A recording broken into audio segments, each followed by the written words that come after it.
Keeper provides 256-bit AES encryption, a zero-knowledge policy, and a wide variety of multi-factor authentication options. Keeper's interface is really user-friendly, making it easy to manage your accounts, share logins, and set specific sharing permissions. Similar to 1Password, Keeper allows you to share items with non-users, and you can do this using the one-time share feature. Keeper also provides an encrypted messaging app called KEEPERchat that allows you to send and receive messages in a secure channel. You can even retract or self-destruct messages and have a private gallery for storing photos and videos. Another thing I really fancy in Keeper is its 10 gigabytes of cloud storage, which is much higher than the previous ones we looked at.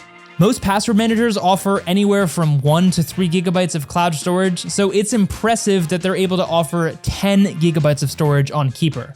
While it doesn't offer a money-back guarantee, I do like that Keeper offers a 30-day free trial, which again is really impressive and attractive if you ask me. If it wasn't already obvious, Keeper definitely has a habit of going the extra mile. The free trial gives you access to all of Keeper's premium features, such as secure file storage, emergency access, and password autofill. You'll also have access to the Web Vault desktop app and the browser extension. And when your free trial ends, you'll still be able to use the free version, however, you won't have access to all of these features that I just mentioned. And guess what? You can actually get it even cheaper using our discount link down in the description box below.